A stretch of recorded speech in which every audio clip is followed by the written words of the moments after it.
Boa noite, irmãos. Gostaria de convidar vocês a se colocarem em pé novamente e abrirem suas Bíblias em Marcos, capítulo 12.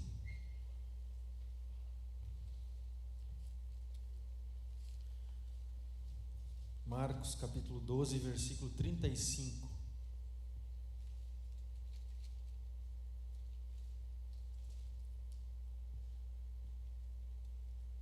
Marcos 12, 35 até 37 diz assim: Ensinando no templo, Jesus perguntou: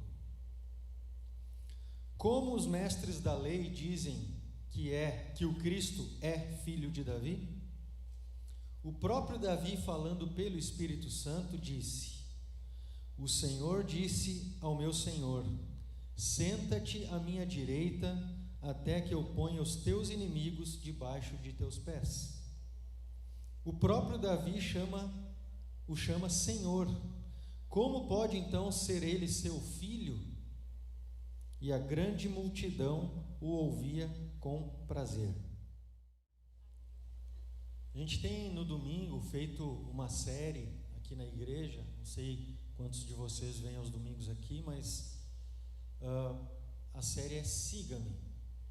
E nela nós temos falado sobre seguir a Jesus, o que isso significa. E a primeira ministração dessa série foi sobre quem é Jesus. E a pergunta é: quem é Jesus? Quem os homens, a multidão, dizem que eu sou? Jesus perguntou. E depois ele perguntou aos discípulos: quem vocês dizem que eu sou? E nessa série tem sido explanado sobre Jesus e sobre segui-lo. E eu gostaria de dar minha contribuição aqui sobre um outro aspecto de Jesus. Quem é Jesus? E para isso, esse texto aqui vai nos servir. E vocês provavelmente já ouviram muito sobre Jesus, o filho de Davi, o Messias, o Rei. Certo? E hoje nós cantamos aqui uma canção que é o leão e o cordeiro, certo? E eu gostaria de trabalhar com esse aspecto de quem é Jesus, o cordeiro, e o que isso significa para nós, certo? Com base nesse texto. Um problema bastante óbvio quando a gente lê a Bíblia é o seguinte: eu garanto que vocês nunca saíram daqui ou sentaram numa praça no centro de Jaraguá, né, escutando as conversas das pessoas passando. Vocês com certeza nunca ouviram o seguinte: puxa vida, né? Será que hoje é dia de expiação? Acho que domingo eu vou lá no templo fazer a expiação dos meus pecados. O que tu acha? Sábado, vamos lá? Também nunca ouviram assim: o que tu acha da gente ir lá oferecer um holocausto ao Senhor? Né? A nossa dificuldade muitas vezes em ler a Bíblia é que as coisas que nós fazemos, as nossas práticas, são totalmente diferentes da cultura daqueles povos da Bíblia, certo? Então, nós vamos ler hoje esse texto aqui e eu quero fazer com vocês um passeio assim, em alguns textos para tentar entender o que Jesus está dizendo aqui. E duas coisas antes da gente começar precisam ficar bastante claras. A primeira: o Novo Testamento, quando ele usa os textos do Velho Testamento, normalmente a gente pega apenas um trecho, uma citação do Velho Testamento. Mas os autores do Novo Testamento, quando eles usam esses textos, eles têm frequentemente, muitas vezes, a maioria das vezes, a ideia de onde aquele textinho lá no Velho Testamento ele está encaixado, da história que ele está contando. Não é apenas aquele trecho, mas tem a ver com aquela história que está sendo contada. Então, para a gente entender, a gente tem que ir lá no Velho Testamento e olhar qual era o contexto daquela citação. É uma boa dica para interpretar os textos do Novo Testamento.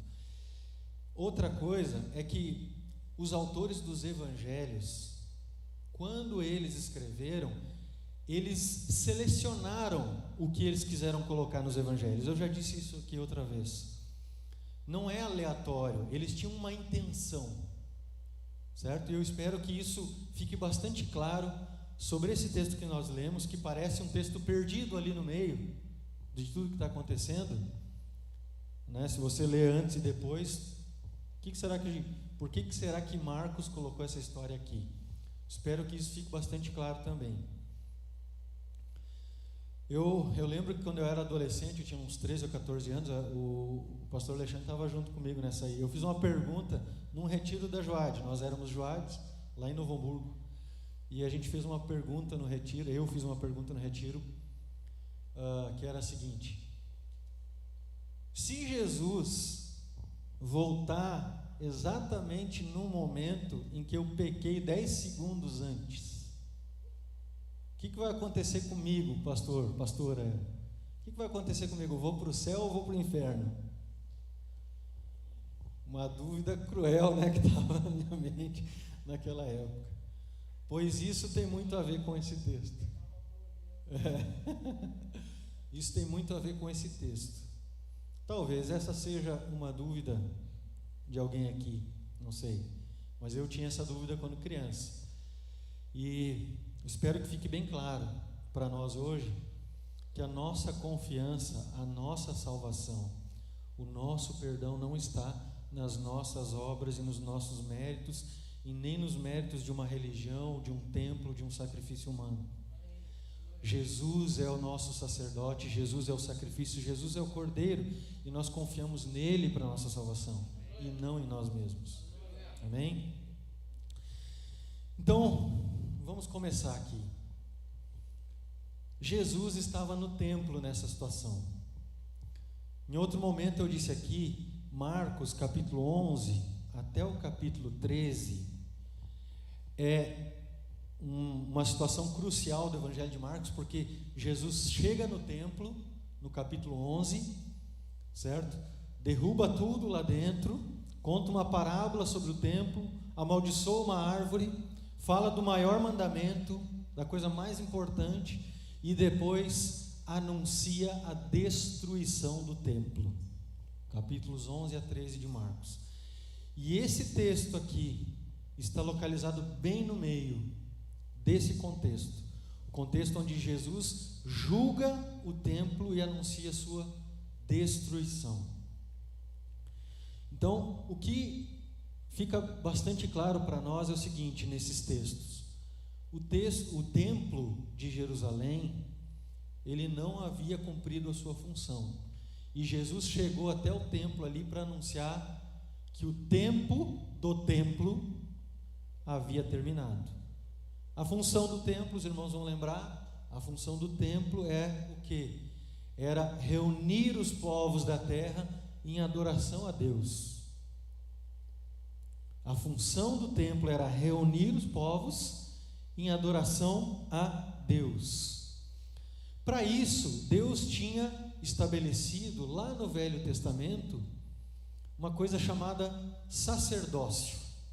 O sacerdócio está lá expresso no livro de Levítico. O sacerdócio era uma função, uma instituição de Israel que era responsável por todo o serviço no templo de Jerusalém.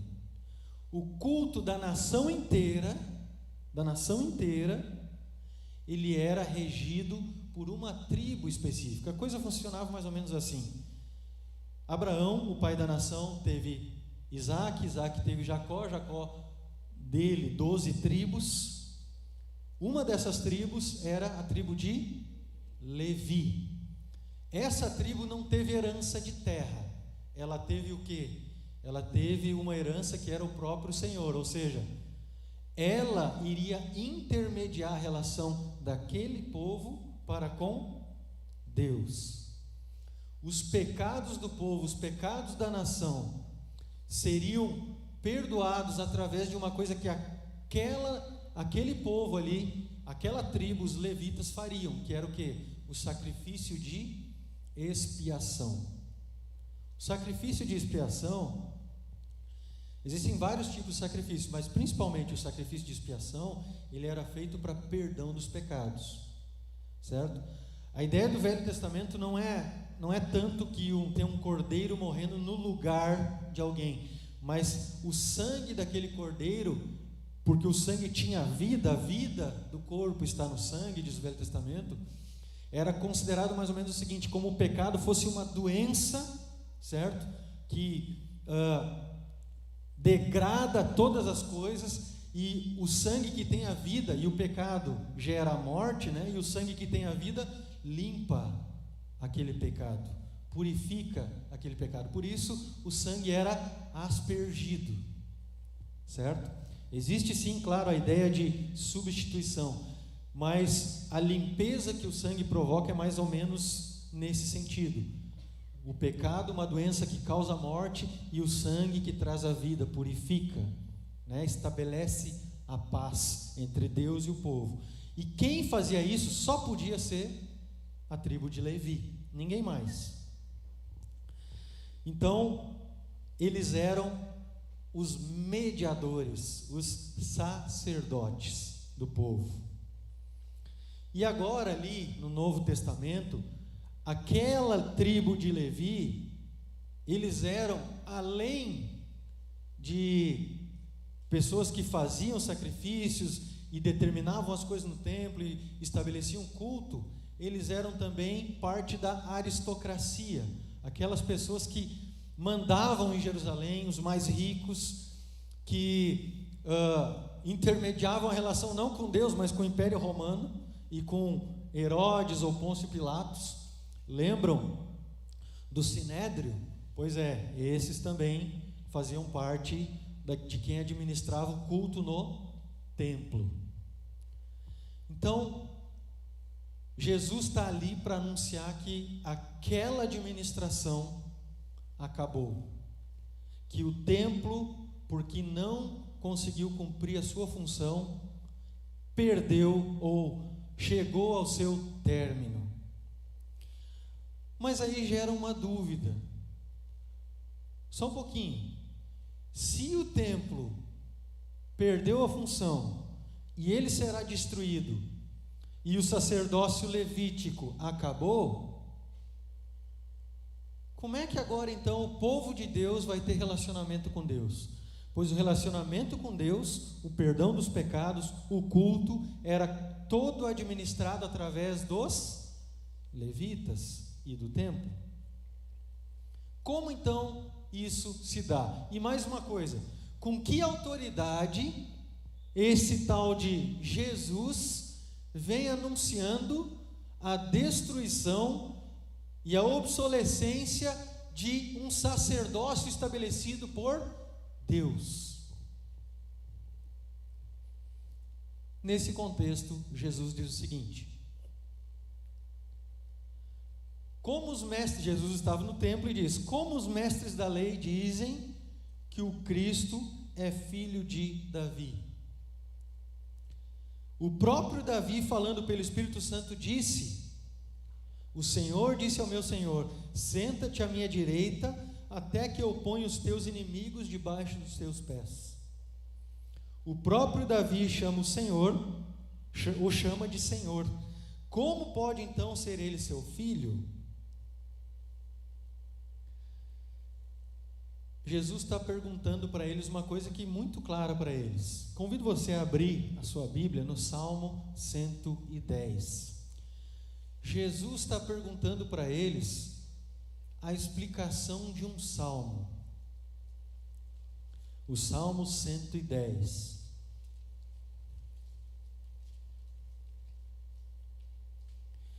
E essa pergunta de Jesus é bastante clara para eles. Por quê? Porque o Salmo 110, ele é o Salmo do Messias.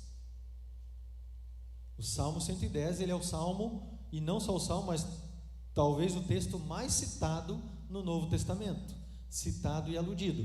Quando você lê lá, Jesus assentou-se à direita de Deus, isso é uma citação do Salmo 110. Todas as vezes que Jesus aparece à direita de Deus, Salmo 110.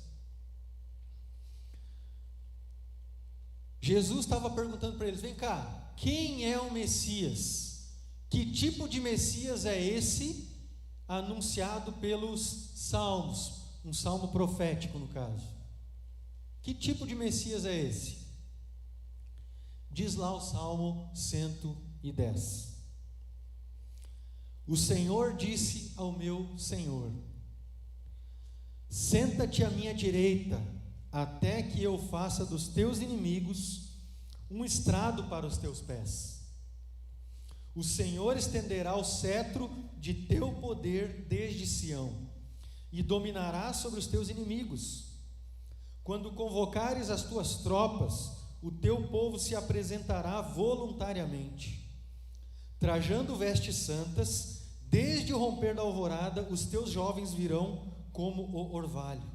O Senhor jurou e não se arrependerá: tu és sacerdote para sempre, segundo a ordem de Melquisedeque. O Senhor está à tua direita, e ele esmagará reis no dia da sua ira. Julgará as nações, amontoando os mortos e esmagando governantes em toda a extensão da terra. No caminho beberá de um ribeiro, e então erguerá a cabeça. Este salmo aqui, ele tem coisas excepcionais, mas o nosso estudo não é sobre o salmo, é sobre Marcos, né? Mas eu gostaria de frisar 2 pontos. Esse salmo responde à questão: vem cá, com que autoridade você está dizendo que o templo vai ser destruído? E como então, se o templo e o sacerdócio será destruído, como então o relacionamento de Deus com o seu povo se dará? Esse salmo, primeiro, ele começa com uma questão bem estranha. Jesus perguntou para os doutores da lei, e o salmo coloca o seguinte: Davi é o autor desse salmo, e ele diz assim: o Senhor, e a tradução aqui de Senhor é Javé, Javé disse ao meu Senhor. O próprio Deus disse ao meu Senhor. Imagine Davi, o rei de Israel, falando isso: o meu Senhor Javé, Deus, disse ao meu Senhor. Pausa. Como Davi, que é rei, não tem ninguém em Israel acima dele, está dizendo que Deus disse para o Senhor de Davi: assenta-te à minha direita. E essa foi a pergunta de Jesus. Vem cá, doutores da lei, como Davi pode dizer que Deus disse para o Senhor dele: assenta-te à minha direita? Se é Senhor de Davi, como pode ser o filho dele? Como ele pode ser o Messias? Que tipo de Messias é esse, que é filho e ao mesmo tempo é Senhor? E mais, que tipo de Messias é esse que se assenta num trono ao lado do próprio Deus, Javé?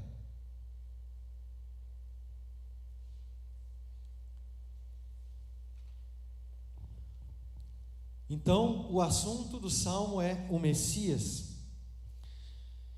e ele traz 2 revelações importantíssimas para nós e para o Novo Testamento, além de outras coisas para o Velho, mas 2 revelações surpreendentes. A primeira é que o rei esperado da descendência de Davi, que seria o Messias, ele é também Senhor de Davi. Ele é alguma coisa de tal forma que ele é filho de Davi, mas ele é superior a Davi. E a segunda coisa que ele traz de revelação surpreendente é que o rei de Israel não é apenas um rei, o Messias de Israel não é apenas rei, mas é também um sacerdote. Pausa.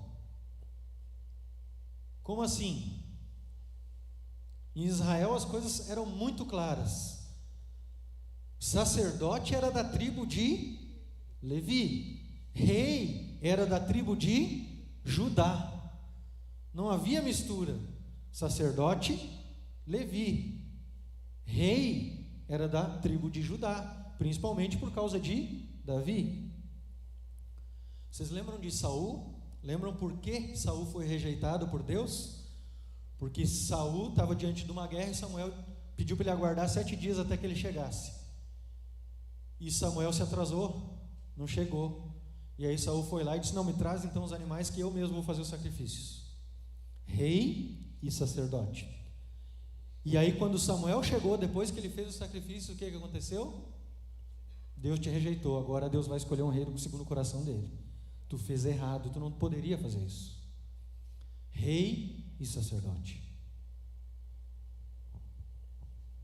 Mas agora vem Davi depois disso e diz o quê? Que o Messias esperado será um rei e sacerdote.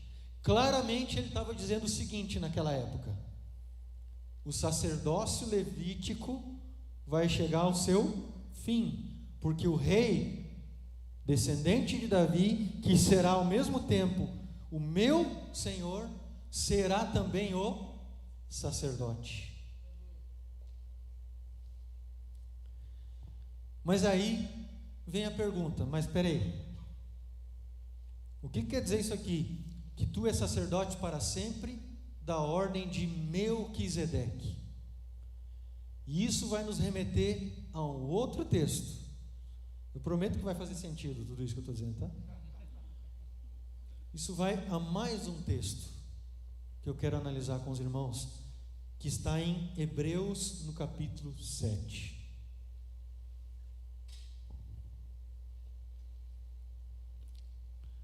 Hebreus 7.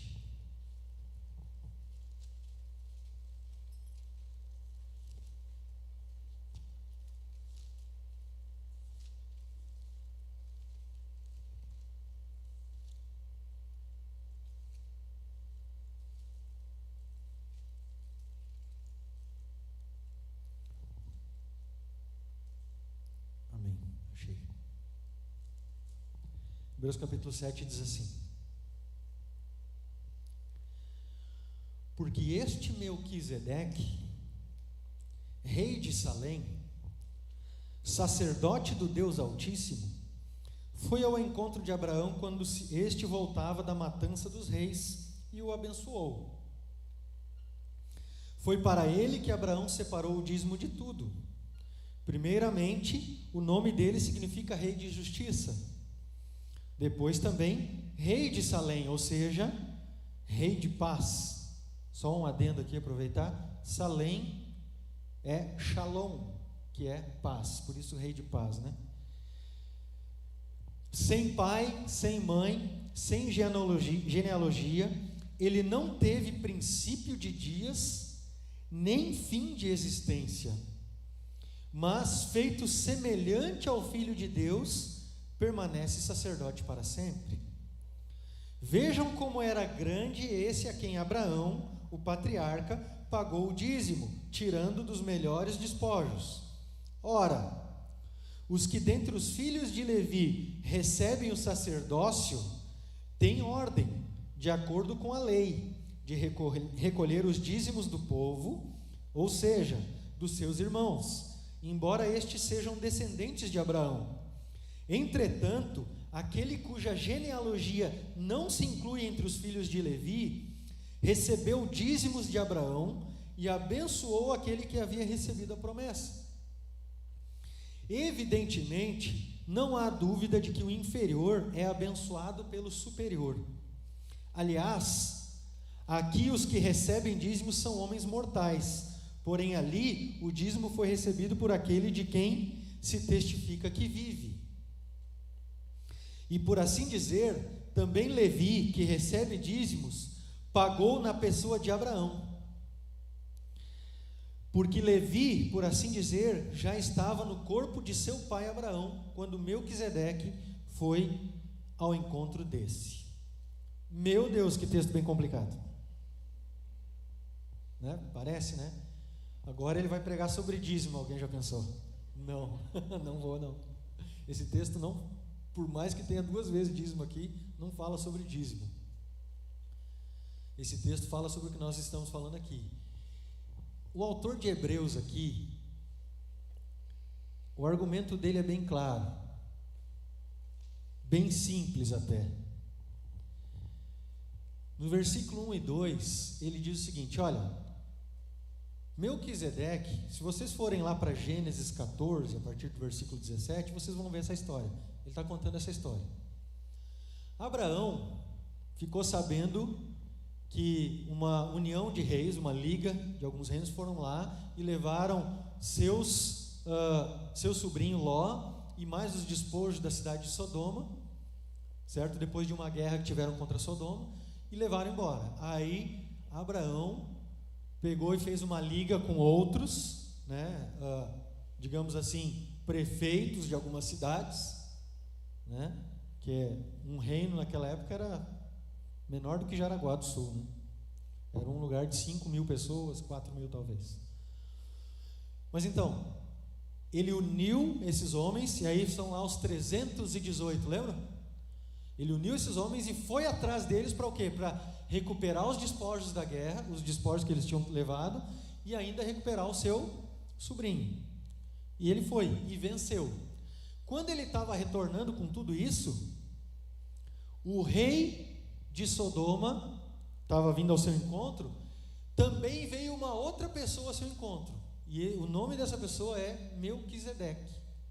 Melquisedeque veio ao encontro de Abraão, e Abraão olhou para ele e reconheceu nele um sacerdote do Deus Altíssimo. E aí Abraão, reconhecendo isso, fez uma coisa que era prática na época. Quando tu vencia uma guerra, tu pegava os despojos da guerra e 10% deles, o dízimo, tu dava para algum sacerdote de Deus, do Deus Altíssimo. Não era só um costume de Abraão, né? Aliás, não tinha judaísmo na época, era um costume pagão. Os despojos da guerra você pegava e dava um valor aí para o sacerdote. E Abraão reconheceu em Melquisedeque alguém que não diz, aparece no meio da história e some dessa forma. Abraão vê sacerdote do Rei Altíssimo, dá o dízimo dos despojos da guerra e depois some da história. E o Salmo 110 e o autor de Hebreus 7, está falando sobre esse personagem, dizendo o seguinte: Jesus é um sacerdote da mesma ordem do sacerdote Melquisedeque. Por que ele está dizendo isso? O que isso significa?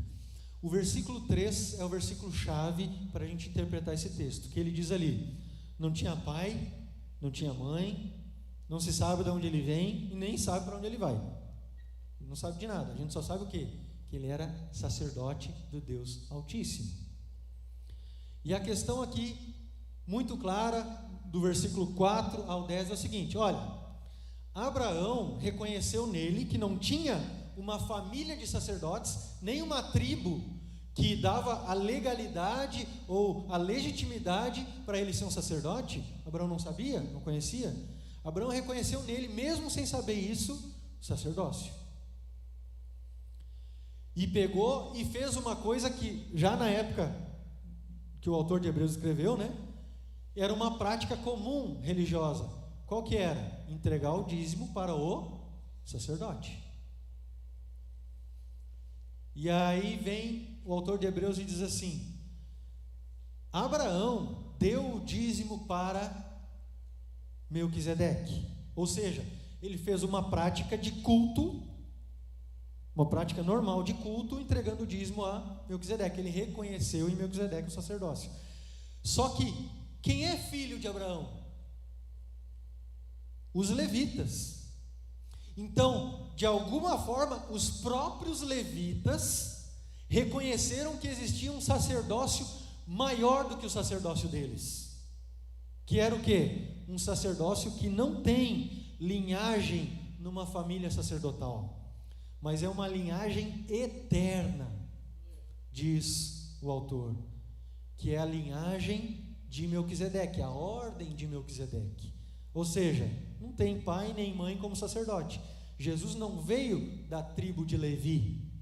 Ao mesmo tempo, ele faz parte de uma ordem sacerdotal maior, que é a ordem de Melquisedeque. Ou seja, sem uma família que a lei determinava que poderia ser sacerdotes. Mas o que isso significa para nós? Primeiro, se a gente retornasse lá para Marcos 12, o que Jesus estava dizendo para eles? Jesus estava dizendo o seguinte: o templo atual e o sacerdócio ficaram obsoletos, perderam a sua função, certo? Só que para fazer isso, qual é a autoridade do próprio Cristo? Ele é o Messias, e ele é o Messias segundo o Salmo 110, ou seja, ele é descendente de Davi, mas ele é também superior a Davi. Ele é rei, mas ele não é apenas rei, ele é também sacerdote. Então ele tem o direito de estabelecer o quê? Que aquele cerimonial, aquela ordem sacerdotal acabou. E Deus está estabelecendo agora através dele uma nova ordem. É mais ou menos o seguinte: imaginem que o messianismo, a messianidade, a função de Messias é uma roupa. E é uma roupa que foi construída para alguém que será Deus, ou seja, superior a Davi, sentado à destra de Deus, que será sacerdote e será rei. E agora Jesus está dizendo que essa roupa está servindo nele. Ele é sacerdote, ele é rei, e ele é o próprio Deus, que estabeleceu um sacerdócio superior a tudo aquilo que acontecia naquele local.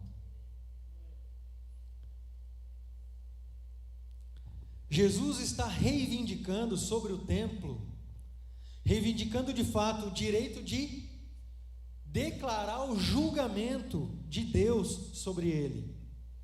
Não simplesmente como profeta, mas como rei. Não simplesmente como um rei, mas como verdadeiro sacerdote.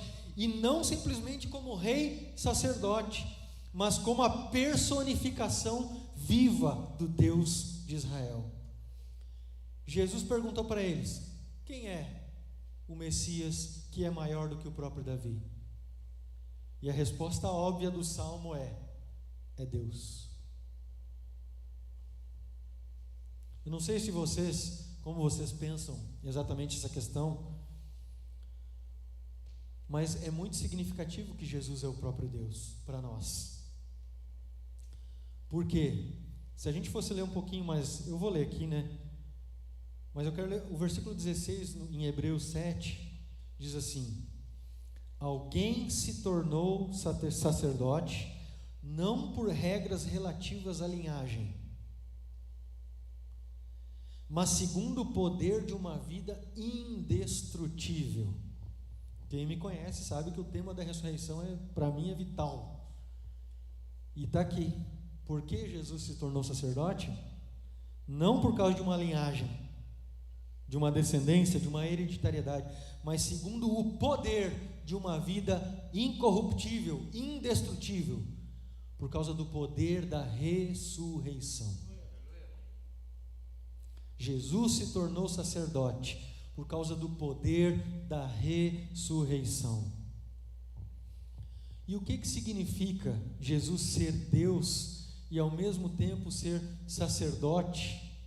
É aquele que não apenas é rei, mas ele que intermedia a relação minha e sua com Deus. Quero que você continue no texto de Hebreus capítulo 7, versículo 25 a 28.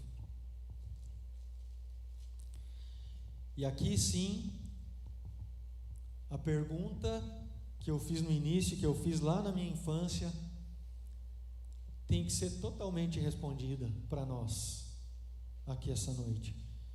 Se Jesus é sacerdote e estabeleceu uma nova ordem, um sacerdote da ordem de Melquisedeque, que tipo de sacerdócio é esse? Quais são os sacrifícios? Como é que o perdão dos pecados ocorre? E está aqui,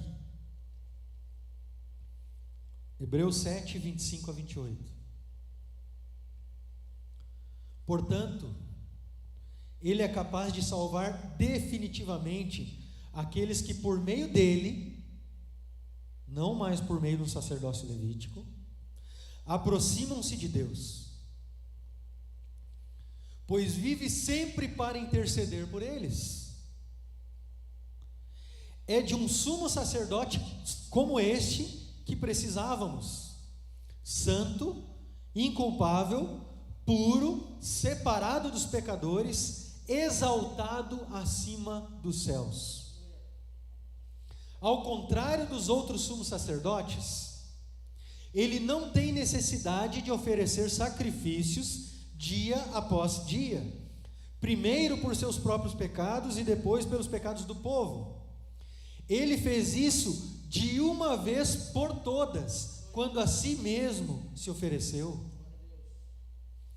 Pois a lei constitui sumos sacerdotes a homens que têm fraquezas, mas o juramento que veio depois da lei constitui o Filho perfeito para sempre.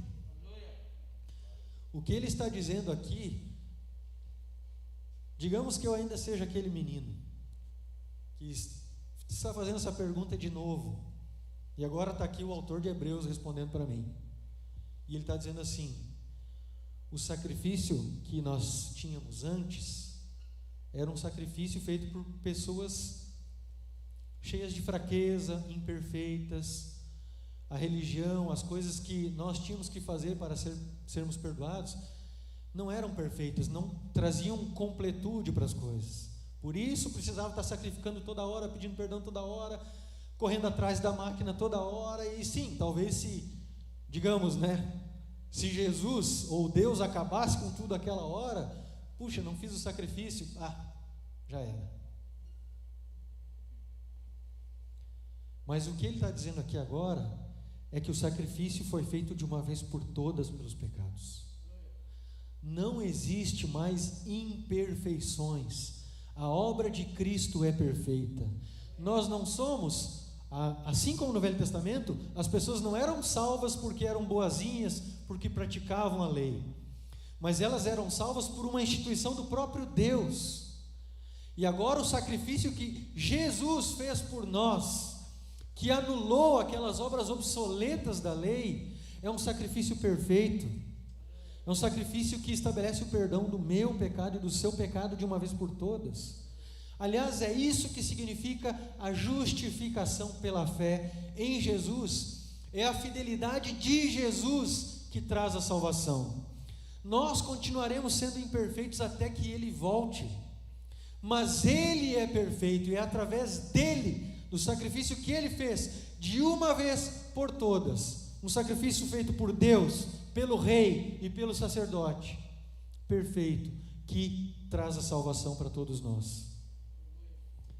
Então a pergunta daquele menino é respondida da seguinte forma: se o templo não estava cumprindo a sua função de aproximar as pessoas de Deus, Jesus cumpre essa função. As pessoas não mudaram, elas continuam imperfeitas, mas o que Deus fez mudou tudo. O mundo não é mais o mesmo. Nós não precisamos ser mais os mesmos. Os sacrifícios eram imperfeitos e não tinham poder de transformar, mas a obra de Cristo, além do perdão dos pecados, tem o poder de transformar. Por quê? Porque ela foi feita a partir do poder da ressurreição. E, como eu gosto de dizer, nós já fomos ressuscitados com Cristo. Amém?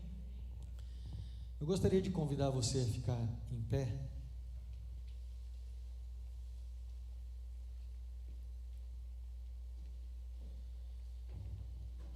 E eu gostaria de fazer uma oração no seu lugar mesmo.